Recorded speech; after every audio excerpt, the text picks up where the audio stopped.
Psalm 128, a song of ascents. Blessed is everyone who fears the Lord, who walks in his ways. You shall eat the fruit of the labor of your hands. You shall be blessed, and it shall be well with you. Your wife will be like a fruitful vine within your house. Your children will be like olive shoots around your table. Behold, thus shall the man be blessed who fears the Lord. The Lord bless you from Zion. May you see the prosperity of Jerusalem all the days of your life. May you see your children's children. Peace be upon Israel. Welcome.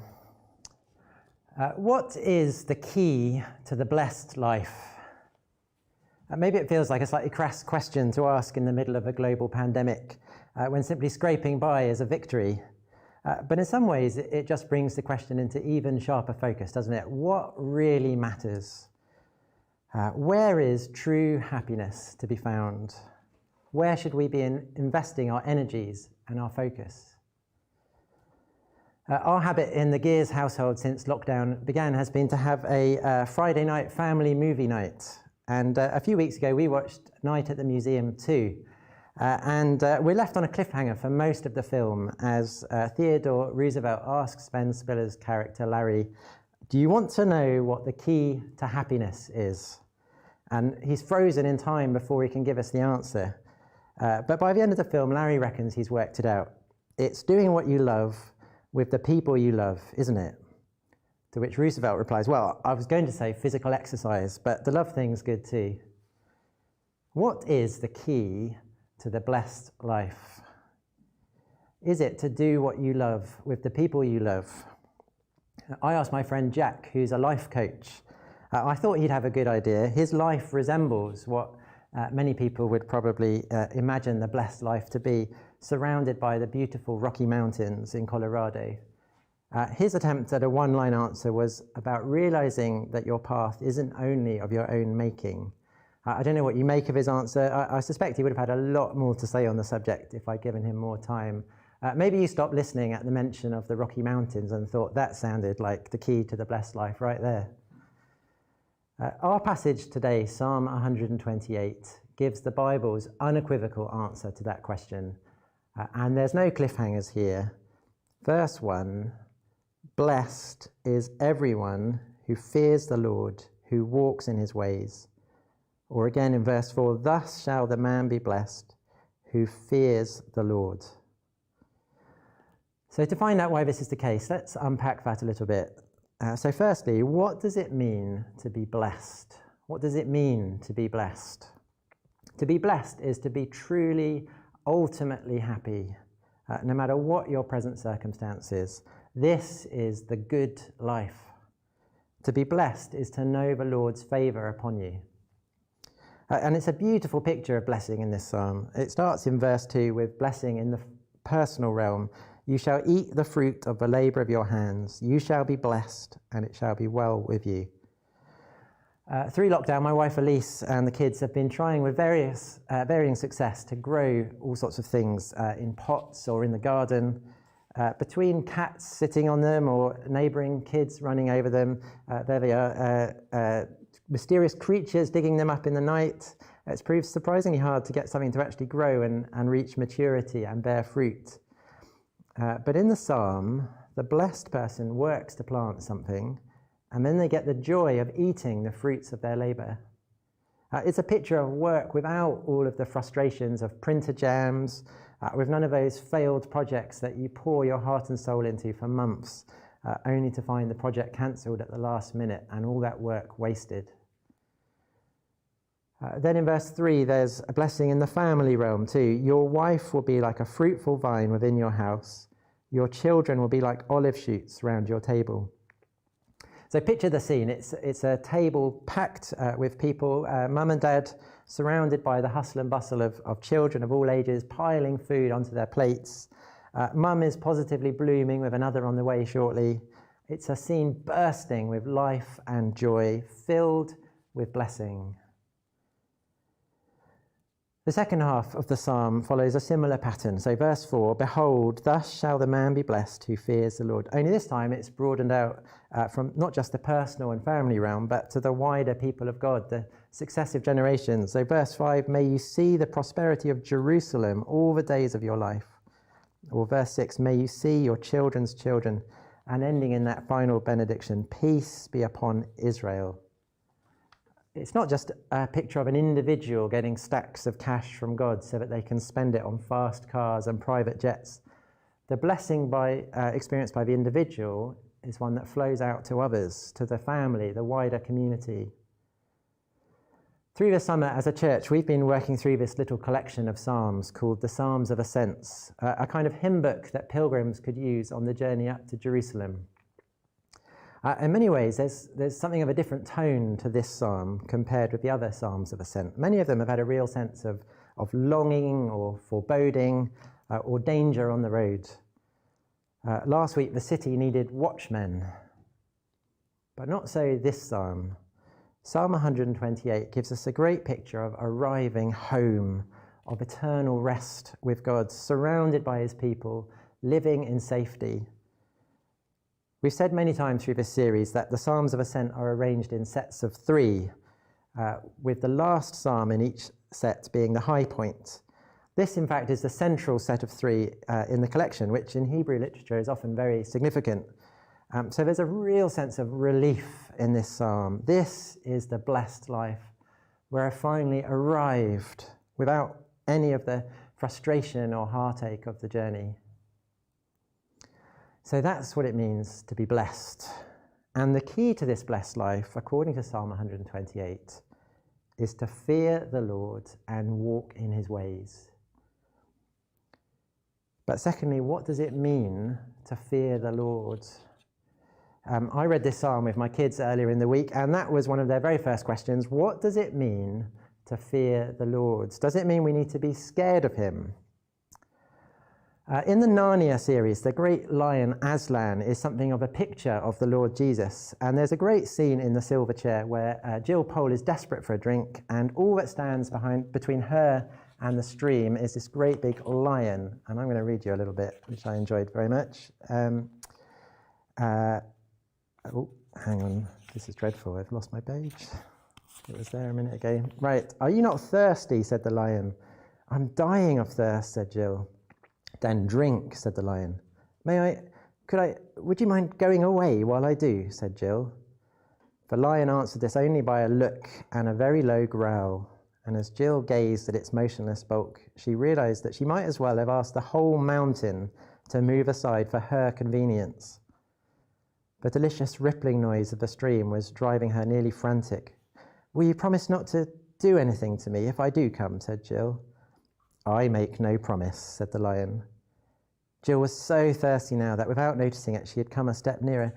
Do you eat girls? She said. I have swallowed up girls and boys, women and men, kings and emperors, cities and realms, said the lion. It didn't say this as if it were boasting, nor as if it were sorry, nor as if it were angry. It just said it. I daren't come and drink, said Jill. Then you will die of thirst, said the lion. To fear God isn't to live in dread of a capricious monster who loves to smite his enemies for a bit of light entertainment. And yet it must contain some element of that respectful awe that recognizes that this is the one who spoke whole galaxies into existence, and that were it not for his goodness, we would be utterly lost. When the prophet Isaiah stood before the blazing purity of God's holiness, he immediately fell to the ground, crying, Woe is me, for I am lost, for I am a man of unclean lips, and I dwell in the midst of a people of unclean lips. For my eyes have seen the King, the Lord of hosts. It's easy for Christians to sometimes get a little too comfortable with the idea of speaking to God in prayer. Easy to become complacent and think that this is a perfectly normal thing to waltz into the presence of the King of Kings and ask for our requests. Just as Isaiah fell on his knees before the Lord, so in the New Testament, the Apostle Peter does the same thing when he first realizes who Jesus is. Elise and I have been watching the brilliant series called The Chosen about the life of Jesus, and there's a scene that captures this brilliantly when Peter first meets Jesus and realizes who he is. He hauls in this miraculous catch of fish, so many fish that his boat is starting to sink, and he has to get help from some partners in the other boat. And in Luke 5 verse 8 we read, "When Simon Peter saw it, he fell down at Jesus' knees, saying, 'Depart from me, for I am a sinful man, O Lord.'" To fear the Lord is to recognize that he is holy and we are not. There's a gulf between us, and yet the story of the Bible is one of God reaching across that gulf and inviting us to follow him, inviting us to walk in his ways. We're made in his image, made to reflect his glory and imitate him. However far we may have fallen from that ideal, it is still our ultimate purpose in life to know him and to walk in his ways. And that's why it's the key to the blessed life, according to Psalm 128, to fear the Lord and to walk in his ways. It's not a new idea in the Bible. The book of Psalms opens with Psalm 1, "Blessed is the man who walks not in the counsel of the wicked, nor stands in the way of sinners, but his delight is in the law of the Lord, and on his law he meditates day and night." Or in the book of Proverbs, "The fear of the Lord is the beginning of knowledge," or the beginning of wisdom. In big part, to walk in God's ways, fearing the Lord, is the blessing. Blessed is everyone who fears the Lord, who walks in his ways. As Psalm 23 says, "If I'm walking of the Lord as my shepherd, even though I walk through the valley of the shadow of death, I will fear no evil, for you are with me. Your rod and your staff, they comfort me." And yet, under the Old Testament covenant, for the people of Old Testament Israel, there were literal promises of material prosperity and blessing for obedience. In Deuteronomy 28, we read, "If you faithfully obey the voice of the Lord your God, being careful to do all his commandments that I command you today, the Lord your God will set you high above all the nations of the earth, and all these blessings shall come upon you and overtake you, if you obey the voice of the Lord your God." And it goes on to specifically mention the kinds of blessings talked about in this psalm. "Blessed shall you be in the city, and blessed shall you be in the field. Blessed shall be the fruit of your womb, and the fruit of your ground, and the fruit of your cattle, the increase of your herds, and the young of your flock. Blessed shall be your basket and your kneading bowl. Blessed shall you be when you come in, and blessed shall you be when you go out." There were periods in Israel's history, most notably under King Solomon, where they did follow the Lord and experienced tremendous material prosperity, where the people multiplied in number and lived in safety, every man under his vine and under his fig tree, all the days of Solomon. And yet, if you're anything like me, that's probably just one of a few things about this psalm that at first might make you a little uneasy. Because ultimately, Israel proved unable to walk faithfully in God's ways. Israel and her kings failed to fear the Lord, and their history was one of constantly turning aside to idols, until eventually it was not the blessings of Deuteronomy 28 that they experienced, but the curses for disobedience, leading to their exile from the land. Blessed is everyone who fears the Lord, who walks in his ways. So why is it that so often it feels like the blessings described in this chapter are beyond our grasp? It's all very well saying that everyone who fears the Lord will be blessed. But what about when we're struggling with being single, or we're experiencing childlessness, or the grief of a miscarriage? Or what about when our dinner table is surrounded by children, but it's not the beautiful picture I described earlier, but one marred by family discord and squabbling? Does that mean the psalm is not true? Or does it mean that I've somehow missed out on God's blessing because I didn't obey him fully enough and failed to fear him? How are we meant to read a psalm like this as Christians, living not under the old covenant of Deuteronomy, but under the new covenant of God's grace through Jesus Christ? Alec Matier, in his commentary on this passage, very helpfully explains, our position is one of faith. If we take the passage as a statement of observation or of experience, it is plainly false. But to do so is to misunderstand the position the psalm is adopting. Psalm 128 calls us to the obedience of faith, to cultivate in our hearts a truer fear of the Lord and to direct our walk by his revealed word. The promises of God are a summons to faith and patience until his moment of fulfillment comes. But come it will, for he who promised is faithful. The psalmist is all too familiar with the trials of this life whilst waiting until that moment of fulfillment comes. Do you remember how these psalms of ascent began back in Psalm 120? Sojourning in Meshech, dwelling among the tents of Kedar. Woe is me, it said. Or the first in our group of three, Psalm 126. Do you remember? It was pleading with God to restore the fortunes of Zion. It talked to those who sow in tears, waiting for a time when they shall reap with shouts of joy. Now there is often weeping and occasions for joy, of course, but we're waiting for a time when they shall come home with shouts of joy.